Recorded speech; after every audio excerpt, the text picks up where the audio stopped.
हर घर तिरंगा घर घर तिरंगा एवं दिल में तिरंगा। आज टिटलागढ़ पौराध्यक्षा एवं सब कलेक्टर डीपीओ तहसीलदार समस्त ऑफिसर एवं अनेक गुड़े स्कूल छात्र छात्री ग्रामवासी नगरवासी समस्ते आसी आज तिरंगा यात्रा टिटलागढ़ नगर में भ्रमण कलु।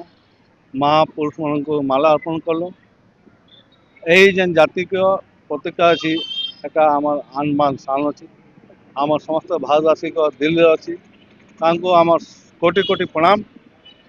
ये तिरंगा यात्रा रे यशस्वी प्रधानमंत्री आह्वान देवार पूरा भारत देश आप सब जगह घर घर हर घर तिरंगा घर घर तिरंगा इटा गत 9 तारीख चली पूरा ओडावासी भारतवासी तिरंगा जातीय पताका को देखिक सब मन में गोटे खुशी आसूची। विगत टाइम रे जेन स्वाधीन कर देश स्वाधीन करने को जेन बलिदान देते से महापुरुष को आम यही 15 अगस्त दिन स्मरण करूँ। तांकर बलिदान व्यर्थ नहीं जावा बोले आम याद रहा एवं यही जेन आन मान शान आम झंडा अच्छे जातीय पताका अच्छे से सदाले आम भारत रक्षा करब उड़ुव एवं जे फे आम बॉर्डर रे आर्मी भाई से आम सैल्यूट करछुँ। आउ इति भाईचारार गाँव देश आम समस्त दिल रे जाति प्रति प्रेम रहा सम्मान रहा।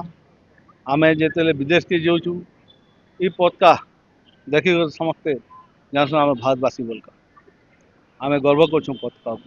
देखो आसंता काली आम देश 80तम स्वाधीनता दिवस पालन करा जाउछि एवं यही उपलक्षे आज गोटे तिरंगा यात्रा अनुष्ठित होता आम टिटलागढ़ सहर में।